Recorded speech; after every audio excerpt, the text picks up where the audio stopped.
Give me 3 seconds to get your attention. If you're not interested, then you can continue to scroll. All right, starting now. Look, I'm about to lay out how creation works for you, for everything, because everything is a manifestation of itself. And I'm going to show you exactly how that works from top to bottom and how we can just go on and on. We're going to stop at a certain point because it's infinite. I can keep regressing until it gets back to the top, and then it goes on and on and on. Okay, so this right here, people, this is existence. Okay, existence always has been. There is nothing. We're just using this circle as a symbolic reference, right? Because there is nothing outside. The word nothing means no thing. To be non-existent means you don't exist. So by its own terminology, there cannot be non-existence. So there is only the existence. Existence itself is God. They are one and the same. Existence itself is God, the all, right? The all, the omnipresent, right? All powerful, all this, all that. That's the all. Okay, you get it. So then you have the mother, the what some people call the great mother, the original matrix, right? The good matrix, not the bad matrix in which you live in. The good matrix. Okay, fasten your seatbelts because this is going to be a pretty long vid, but share it and interact with it. Okay, so this is the matrix. Okay, understand that this is the matrix, the original matrix. Matrix just means something that you develop it. That's it. It's a structure, right, that supports something that develops within it. That's all a matrix is. The original matrix is feminine. Matrix means womb. So in this womb, right, was consciousness. Consciousness comes out. The realization that existence is, right? Is consciousness, awareness, once it becomes aware of itself. Now, this entire process right here, remember, this is taking place outside of time because there is no time before consciousness. Consciousness creates time. Yeah, consciousness creates time. Doesn't mean that time is fake, but consciousness creates time. Okay, so from consciousness, right? Consciousness, and this is who we call the Most High, is consciousness, right? When you hear religions and spirituality is referred to the Most High, talking about consciousness, right? When you see in Genesis and it says, and God said, "Let there be light." The light is consciousness. This is the darkness, right? The existence, and then out of that comes the one true light, which is consciousness. Very important to understand.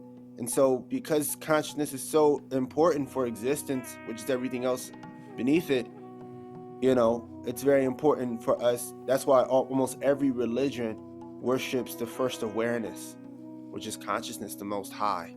Okay, I think I said consciousness enough times, but you can also see this if you go into the ancient Egyptian mythos, then you'll find the same thing, right? You'll find the wave, which is this, the matrix, the ocean, the dark ocean, the darkness, the what they call it, the primordial ocean, whatever you want to call it. That is the mother, the womb, the matrix, the womb, right? And then from that comes the masculine. And that's another thing you need to understand, that consciousness is masculine and the womb is feminine. Consciousness is masculine, womb is feminine. We all have masculine and feminine within us. Like this would be your body, for example, which is the feminine. And then consciousness, the fact that you are aware, would be the masculine. The feminine never has to force itself to exist. The feminine just is. The feminine is always, right? The feminine has power. Consciousness has force. Consciousness wills itself into being, but feminine, since it's so powerful, it just is.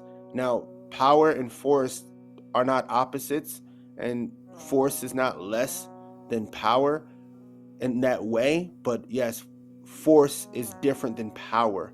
Power is and influences things just because it's one of the reasons why women, for example, can always they always say they use this against women, but this is just a feminine quality. They say women don't have to work for like a beautiful woman doesn't have to work to attract people. Everything, it just comes to her, like the opportunities, right? The attraction just comes to, things are just attracted to her. That's not a negative. That's just that's just being feminine, and there's nothing wrong with that. That's just these are just manifestations of one another, and masculine will always have to force itself. Like, even think about a sperm and an egg, right? All the sperm, which is masculine, is trying to get to the egg, right? They're all trying to get to the egg. So I don't want to harbor too long on this. I could literally create a separate video on just this alone, to really get y'all to understand creation. But this is the beginning of all, right? This dynamic between the womb and consciousness, the matrix and the consciousness, and this is an ongoing relationship that will always go on as long as existence is there. Okay, so let's go. So from consciousness comes out the abstract. From consciousness comes out the abstract. From consciousness comes out the abstract. I gotta say that more than one time, right? The abstract are things like numbers, circles, stories, ideas. These all already exist. This is the foundation. This is what some people call the foundation of the spiritual realm. This is where all things that you see out in the world come from. Time, right? All of this comes from the abstract, and the abstract comes from consciousness. Consciousness gives being to the abstract. Almost immediately, once the conscious exists, the abstract exists. Okay, and so everything that you see first existed in the abstract. That's why you can have different cultures around the world creating chairs, right? You can go to different planets, you'll find the same thing with different planets, right? You'll find circles and numbers on different planets. You'll find, you'll find the same way that we carry out politics, right? That we carry out certain roles, because these roles are in the abstract. You'll find chimpanzees carry them out in a very similar way, or sometimes even ants, right? Because all of these things exist already. We don't create these things. We bring them into the manifest, and then when before they're manifested, they are in the abstract. Okay, so from the abstract comes the one God above all, the O, right? The one God above all. This is so like I said, the oldest worshiped consciousness, right? This being right here is non-judgmental, right? There's no judgment. There's no, right? It just is, and it just wants you to exist as a conscious being. But this manifestation, the one God above all, is the one who will interfere and will come to bring about structure and chaos, both. This is that being comes out of the abstract, and will, again, is that similar relationship, right, between the matrix and or the feminine and the masculine. The abstract is very feminine, and out of the feminine comes the masculine, and at one point they were one.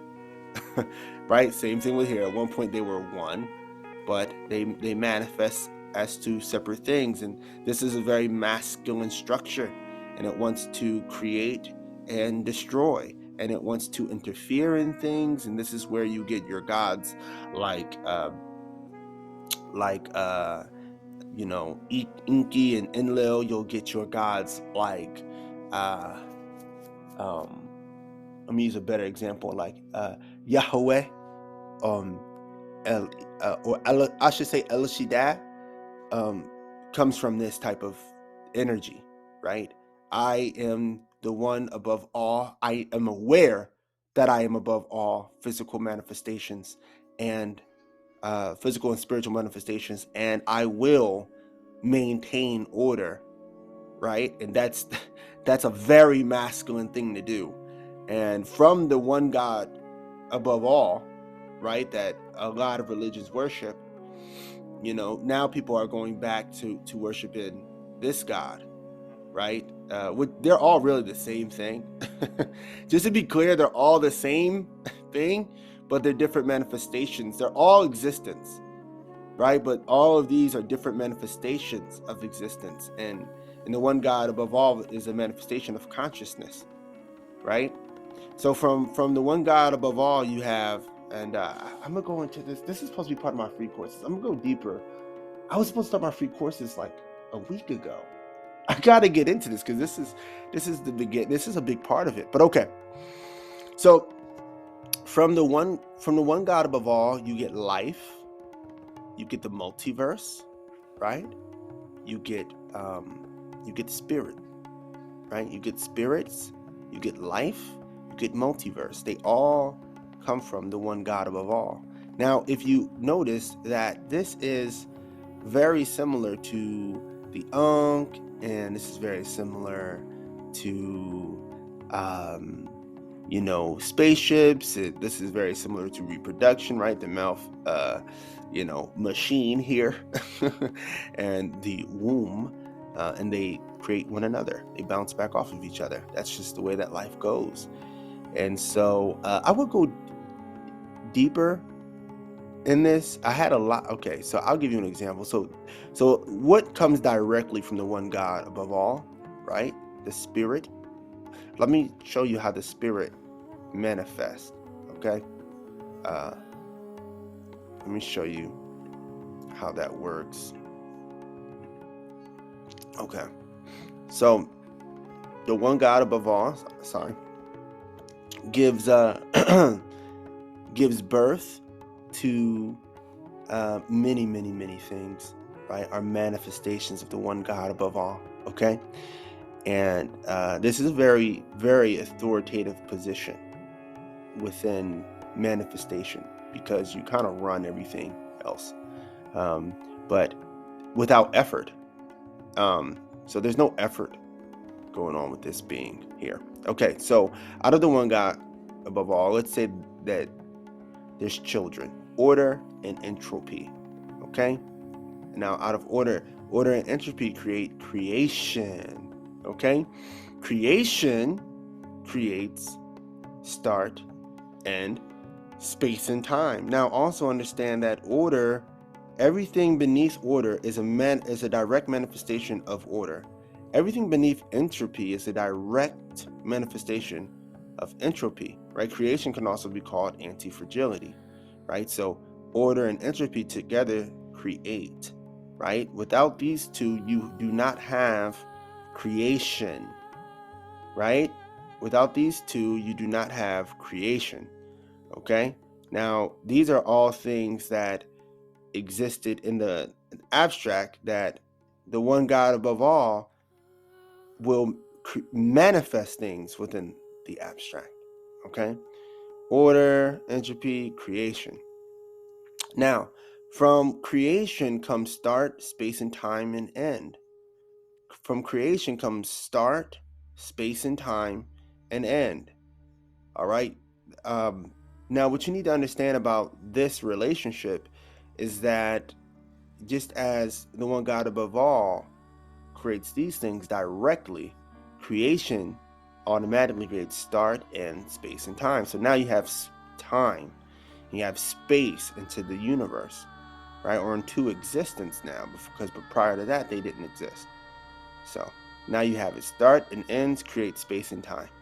Now, space and time creates simplicity, excessiveness, and complexity. This is complexity. That's what's next in the universe. So after you get this, you get this. That's what's next. So after this comes this. Space and time gives birth to simplicity, complexity, and excessiveness. Okay, complexity, right, gives birth to masculine, manifest, feminine. All right, complexity gives birth to masculine, manifest, feminine. All right, because once the complex exists, you get organisms, you get space systems, right? You get solar systems, you get galaxies. These are complex things. And then from there you get masculine, feminine, and the manifest. Okay, so those things are already manifesting. There is a manifest where things, again, complexity creates these things. And so now you have a greater manifestation, or I should say a more rapid manifestation going on. Because remember, ever since existence, things have started to manifest. But this type of manifestation is the type of manifestation you're talking about. So you get top, bottom, hierarchy. So once you get physical, I should say it that way, once you get this physicality that manifests, from the physicality becomes a greater physical manifest. And you automatically get top and bottom, and you get a hierarchy, right? Prior to that, there is no hierarchy. This is all spectrum type of stuff, right? There is no top and bottom, right? Feminine is not over masculine, masculine is not over feminine, right? But you get a hierarchy. Things begin to organize themselves. That's all hierarchy is when things begin to organize themselves. What happens? So what does that look like when things begin to organize themselves? That looks like gods and goddesses. That looks like devils and tricksters. And that looks like balance. Right? Self-organization, balance. Now, I don't know who's still watching this, but you're probably one of the chosen, because anybody who can really be interested in this type of information is meant for very, very, very high level things. Okay, so beyond balance, right? And I'm gonna have a free course for everybody who's read the first book, and we're gonna go even deeper than this. I'm just giving this is quick for me. So if you think if this is too long for you, you don't want to join the course. All right, so you got balance. Now, out of balance comes angels, which you call angels. I'll do a deeper breakdown on what angels and demons really are. But comes angels, demons, and good and evil, right? Now, there's no good and evil for these guys up here. They're just balancing things, right? They're just a part of the balance, right? Hierarchy creates them, and they create balance, and balance creates the angels and demons, and the angels and demons create good and evil. Okay, how do they do that? Because good and evil is completely based off of creation, right? Right? It's completely based off of creation. So if you go down, good and evil is in the same lane as creation. You cannot have good and evil. It's a direct descendant of, creation. In order to have creation, you must have, good and evil, you must have creation, and you must have these two, right? I'll go into breaking this down deeper later, but this also has to do with creation. What were you made to do, right? The gods and goddesses made angels to do something. The devils and tricksters made the demons to do something.